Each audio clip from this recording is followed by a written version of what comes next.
ओम नमः शिवाय। ओम नमः शिवाय। ओम नमः शिवाय। सुप्रभात मित्रों, अभी हमारे देश में सबसे बड़ी जो बिल पास होने वाली है उसे वक्फ संशोधन बिल के नाम से जाना जा रहा है। वक्फ संशोधन बिल को पारित करने से पहले सरकार ने सभी पक्षों के विचार विमर्श इत्यादि किए तथा सभी लोगों से बात मानने के उपरांत इसमें कुछ संशोधन करने की बात कही, जो कि हमारे देश के विपक्षी दल हमेशा कहते हैं संविधान की रक्षा करेंगे। वो खुद ही इस वक्फ बोर्ड के आने से पहले से लेके कई बार इसमें संशोधन कर देते रहे हैं और वो संशोधन ऐसा था जिससे इनकी क्षमता, इनकी शक्ति तथा इनका जो उपयोग करने के समस्त नियम थे वो मात्र एक ही समुदाय के विषय में सोचकर या उन्हीं के उत्थान में सोचकर किया गया था। वैसे भी उस समुदाय के समस्त लोगों को इसका कोई भी लाभ नहीं मिलता था, क्योंकि ये कुछ गिने चुने हुए महान नेताओं या मुस्लिम नेताओं के हाथ में ही रहता था इसका पावर, और उसका उपयोग वो लोग अपने खुद के ऐशो आराम तथा अपने खुद के विकास के लिए ही करते थे। वक्फ संशोधन बिल की आवश्यकता पड़ने की वजह क्या थी तथा इस बिल में जो बातें लिखी हुई हैं उसके विषय में विपक्ष वाले कभी भी एकमुक्त होकर सरकार के सामने या सरकार के प्रमुख लोगों के सामने खुले मंच पर आपस में विचार विमर्श इत्यादि कुछ नहीं करना चाह रहे हैं। उनका एकमात्र संकल्प ये है कि किसी भी वजह से, कोई भी कारण से बस इसके प्रति कुप्रचार किया जाए तथा जन समुदाय को इसके साथ जोड़कर इस आंदोलन को जितना भी अधिक हो सके हिंसक और तोड़फोड़ इत्यादि बनाया जा सके, क्योंकि उनका मूल मंत्र यही रहा है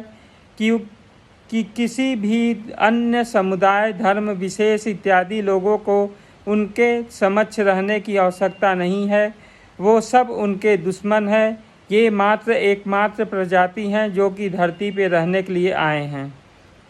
यही एक कट्टर सोच की वजह से ही समस्त संसार में जहाँ जहाँ इनका निवास है वहाँ पे कुछ न कुछ अप्रिय घटनाएं हमेशा घटती रहती हैं।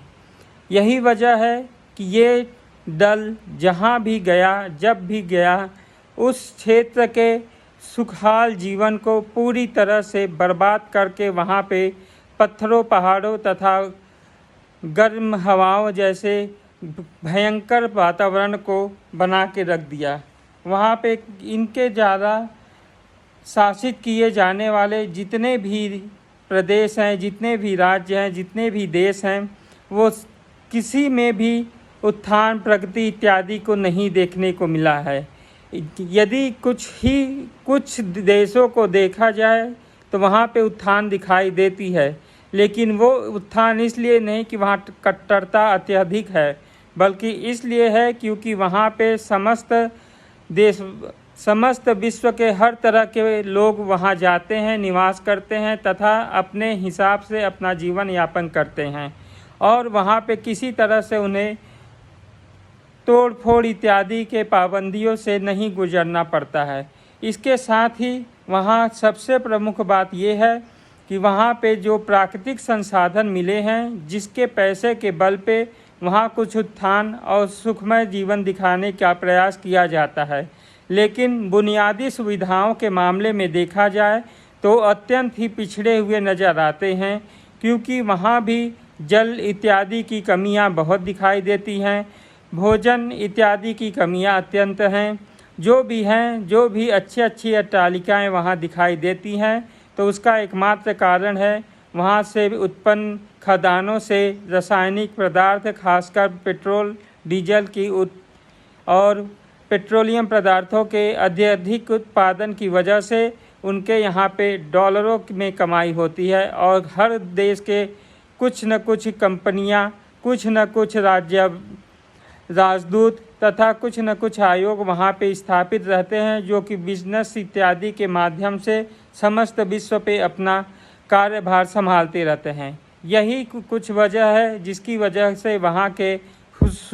खुशहाली और अच्छे वातावरण दिखाई देते हैं। लेकिन वहाँ पे इतनी कट्टरता नहीं है कि कोई अन्य समुदाय अपने किसी भी धर्म को वहाँ पे माने ना, बल्कि अन्य क्षेत्रों में जहाँ पे ऐसे कट्टरवादी लोग हैं उन्हीं की वजह से पूरे समाज की निंदा होती है तथा उन्हीं की वजह से पूरा समाज विश्व में कहीं भी मुंह दिखाने लायक नहीं रहता है। यही वजह है कि जो भी इस कट्टरवादी विचारधारा के संग है उनका हमेशा ही पतन होता चला गया है और वो बिखरते चले गए हैं। इसके एक नहीं कई उदाहरण आपके सामने दिखाई दे रहे हैं। वैसे जो भी था, बात हो रही थी वक्फ बोर्ड के विषय में, तो दोनों तरफ के पक्ष, सत्ता पक्ष या विपक्ष या मुस्लिम स्कॉलर्स इत्यादि, कोई भी खुले मंच पे इन सभी विषयों में जो इस बिल में अवतरित किए गए हैं उसके विषय में खुले मन से विचारधारा को अपने अपने हिसाब से न बल्कि वास्तविकता को जनता के सामने क्यों नहीं रख रहे हैं, यही एक बड़ी समस्या है। सरकार पक्ष तो कहती है, लेकिन विपक्ष इस मामले में पूरे मुंह तोड़ जवाब न देने की बजाय तो अपने पल्लुए झांकती रहती है और इधर उधर से फालतू बयानबाजी करते रहते हैं। इन बयानबाजियों का यही प्रभाव पड़ता है कि कुछ कम पढ़े लिखे लोग, कुछ कट्टर विचारधारा के लोग इसमें हिंसक प्रभाव डालने की प्रयास करते हैं और सोचते हैं कि हिंसा के माध्यम से या किसी के ऊपर बल के प्रभाव से उसे परिवर्तित कर दिया जाएगा। तो ये इनकी बहुत बड़ी भूल है, क्योंकि जहाँ जहाँ इन्होंने ऐसा प्रयास किया है वहाँ वहाँ इन्हें खुद ही मुंह की खानी पड़ी है तथा इनका खुद का वजूद नष्ट होते हुए दिखाई दे रहा है। इस तरह जीवन के नए नियमों का पालन करें, समाज में आवश्यक नए कानूनों का स्वागत करें तथा अपने स्तर को ऊंचा बढ़ाएं, जिससे सभी एक दल, एक प्रयास, एक देश के झंडे के नीचे आकर अपना कर्तव्य पालन करें और जीवन को अच्छे और सुचारू रूप से चलाएं। जय हिंद, वंदे मातरम।